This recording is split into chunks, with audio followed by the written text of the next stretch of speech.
Today, my goal was showing you today about 401ks, a little bit more specific on what are they, and then what the statements look like, because that's important when you're doing 401k rollovers, and then also sharing with you what are the options when it comes to rollovers.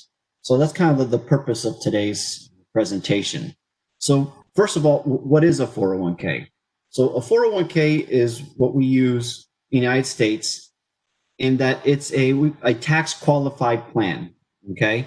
So it is a qualified plan in that the government puts restrictions on it. You have to qualify for it. You have to be employed.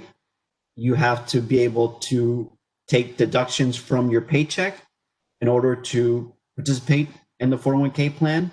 And it is a defined contribution in that there's not a guarantee of pension. You create your own pension by having this retirement plan in place. Okay. So the IRS came up with this back in the 1970s in order to switch over from the traditional pension plans where the employer was saving money for the employee and then guaranteeing income for the rest of their life once they retired, because that's how it was back in the day. You typically worked for one company for 30, 40 years. And as part of a thank you, they saved money on your behalf and gave you a retirement and a pension until the day you died. So that has gone away. Very few companies even offer that to the employees. So now what's happened is they're shifting that retirement savings over to the employee, where now you are in control of your savings. And that's where things have changed a lot, because now people aren't saving enough into these programs. And it can be very confusing when it comes to having these programs in place. Just like, we were mentioning earlier about the 403Bs and the TRS, people don't take the time to look at their accounts, really understand what they have there. They don't know how much is being deducted. They don't know how much is being, potentially matched by the employer. And some may not be aware of the limits as to what they can put in. Okay. So right now, if you're under 50, the contribution limit is $19,500 a year. If you're over 50, you can add an additional $6,500 into that 401k plan on top of the $19,500. So in a nutshell, that's what a 401k is. It's a pre-tax, tax-deferred savings vehicle that allows you to put money toward retirement. It has very similar restrictions to the 403b in that if you pull money out before 59 and a half, there may be that 10% penalty. Now, in this presentation, I didn't go into the details about all of the loans and the hardship distributions. That's not the purpose of today's presentation. The purpose is to look at the statements, which we'll get to here in the next slide. But know that there are penalties if you try to access the money too soon, in that there's that 10% penalty. And since it's pre-tax, there are income taxes to be paid on this money. But not only that, but then with the 401k plans, you're also going to have those required minimum distributions that now begin at age 72, which means you have to pull money out starting at 72, or else you have to pay some penalties and fees there as well. And those can vary wildly depending on how the program is set up. Okay. So you want to make sure when you're helping your clients understand, what it is and some of the penalties are involved in the beginning of the program and also at the end. So in essence, you only have from age 59 and a half to 72 to pull the money out of a 401k to eliminate any penalties, because there will still be taxes to be paid. That is unavoidable. If you're doing a pre-tax 401k, you will have to pay taxes. It's just a matter of when and how much. And unfortunately, we don't know what tax rates will be like in the future. So you're kind of just postponing that decision until the end. Something I like to tell my clients is it's not really a tax deferred product. It's a tax postponement. You're just postponing the taxes to the future to an unknown percentage. So just think about that when you're talking to your clients. You're postponing, not deferring into the future. But the purpose of today is I really want to go over some statements, because whenever you're talking to your clients, they're going to pull out a document and they're going to say, Rodolfo, what does this mean? I don't understand what's going on here. And in my experience, they usually pull out one of two documents, either a printout from the computer or an actual statement they got mailed to them in the mail. So let's take a look at both of those and kind of point out what is important to look at from an agent perspective. Because remember, we are not investment advisors, so it's not our job to tell them whether their investments are doing good or bad, or they should shift from this investment to the other investment.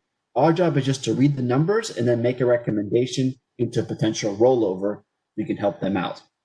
So the first one here is from a website. So I'm going to pull up here. So this is a PDF printout of a statement that you just get online. Okay, so you go and you log into Fidelity and you say, hey, here's my account summary. All right, so you'll be able to see here, this example, what the beginning balance was and what the ending balance was. So we see in this frame here, it began at 344,000 and the ending balance was 387,000 for this client. But what's super important to figure out before we start looking at all these numbers is specifically what is the statement period that we're looking at, okay? Because it may be year to date, it may be for the quarter, it may be for the month, okay? So in this statement here, we'll see it is just for the quarter. It is from from April 1st till June 30th. So we're looking at 3 months worth of information in this account summary. In this specific example here, you'll see that they were able to gain $35,000 over this time frame in their 401k, and you see the rate of return here was 11.5% in this statement here. Okay, and then if you scroll down, you'll see, and in this specific period here, there's a 100% stock allocation of their investments, so it's all in the stock market, is what this is telling us here. Okay, 100% in the stock market, so 100% risk is what this person is doing with their account. Okay, and as you scroll down, you see all their investments. Again, this is not something we need to be talking about because we're not investment advisors. Okay, then you'll see a bunch of other stuff down here when it comes to contributions and investments. That's not our job. Our job is to identify how much money they have in their account, has it made them money, and in what time frame, so you can really understand what's happened in this statement. Okay, and you want to try to get something that is as most up to date as possible so that you can look at real numbers. It's hard to make determinations or recommendations off of last year's statement, right? Well, let me show you what happened at the end of 2019. Well, a lot has happened, in the last 8 months in 2020 as an example. So we can't base a recommendation or a rollover number off of what happened at the end of last year, because who knows, where the numbers have fallen over the last 8 months in this example here, okay? So luckily for this specific client, it looks like they were able to benefit a little bit from the volatility in the marketplace and gain some money into their account, generating 11.5% return. Now, this is a printout, and you'll be able to see because it came directly from the website here, fidelity.com. It's a printout here. Versus if we go over to our second example, this is going to be an actual statement. Now, the statement here,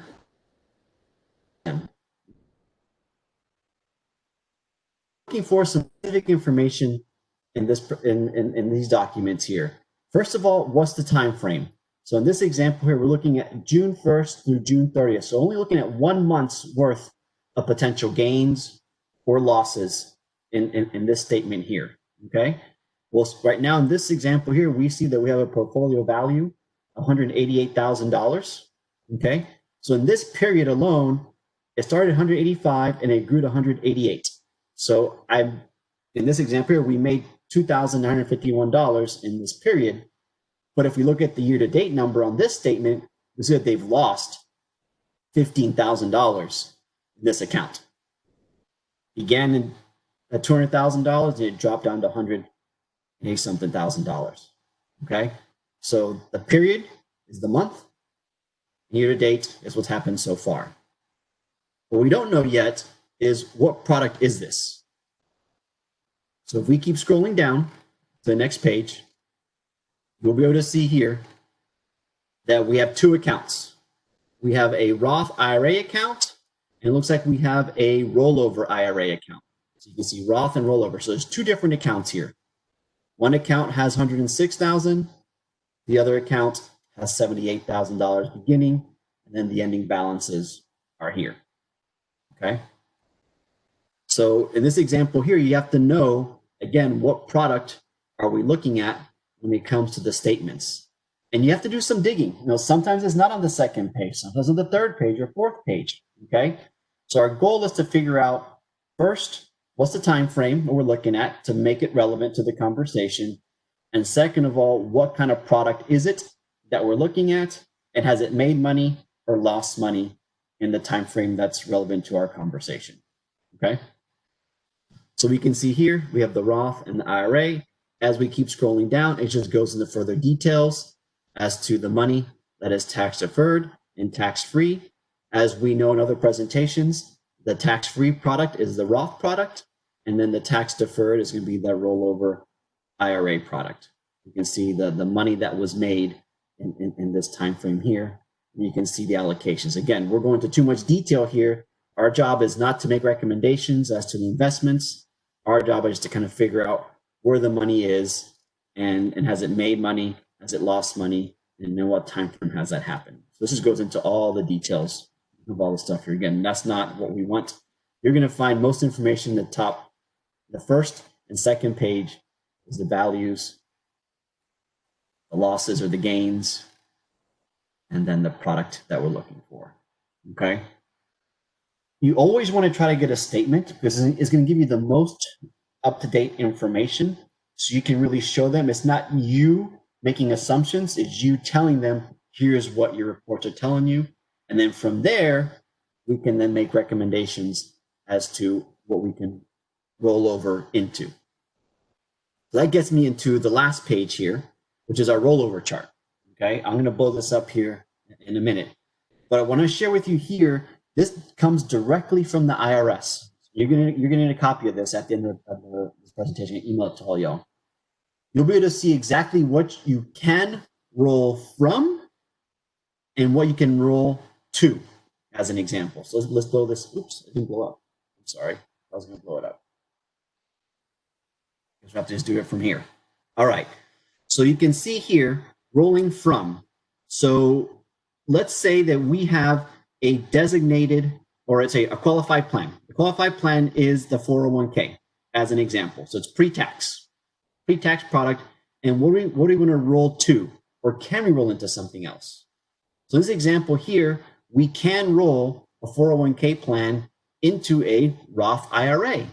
If we do that, we have to probably pay the taxes because it's an after-tax product, the Roth IRA, but we can do that. We can also do a traditional IRA. We can also do a simple. We can also do a SEP. We can also do a 457, another qualified plan, 403B, or a designated Roth 401k account. So we have a lot of flexibility when it comes to 401k into what we can roll it into. However, if we have a Roth IRA, you'll see on the top here, you can only roll the Roth IRA into another Roth IRA. You cannot do anything else. They're all no's across the board. You cannot roll to anything else except a Roth IRA. Why? Because it's an after-tax product into another after-tax product. You can't roll an after-tax product into pre-tax. You cannot do that. It won't let us. If there is a Roth 401k plan, which those exist, you can do a Roth IRA, but you can't do anything else, but you can't do another Roth 401k. You can see here, Roth 401k. So you have two options here. So what I recommend, if you're going to go into a conversation with a client about a non-teacher, non-government agent, or even some, I guess you could use it for that as well. Yeah, I take that back. You can use it for any type of rollover opportunity. Take this chart with you, print it out. I'll email this also separately so you can have it as a separate chart, but you can use this to show your client what the IRS says we can and can't do. So if you have this product, 403B, here are the options we can roll into. Therefore, that's why I'm presenting you this solution. You have a Roth IRA, we're only limited to other Roth IRAs because that's what the IRS says we can do or can't do, okay? It's a good little chart to have with you. Always keep your portfolio so that whenever a question comes up, you can say, this is not my opinion. This is what the government says, we can do when it comes to rollover opportunities, okay? And as we mentioned in the beginning of the presentation, right now, there's a lot of opportunity to potentially help people with rollovers when it comes to the corporate side, because there's been, unfortunately, a lot of job losses.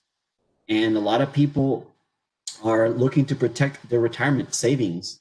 And right now, with 401ks, their performances have been so-so. I mean, we have recovered some recently with what the stock market has done, but just because we've seen recovery doesn't mean it's going to continue to recover.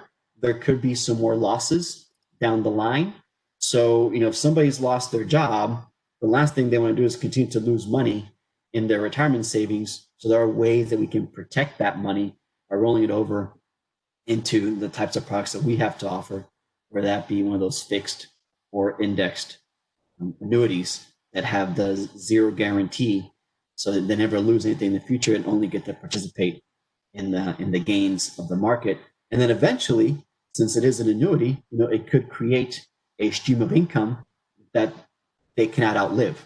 So in essence, what they're doing is they're creating a small pension by having an annuity rolled over from their existing 401k plan. So right now, the opportunity is ripe to do some potential rollovers. So, just because the markets are crazy and everybody's freaking out about COVID and what's going on in the economy doesn't mean that people aren't trying to protect their lifetime savings, their retirement savings.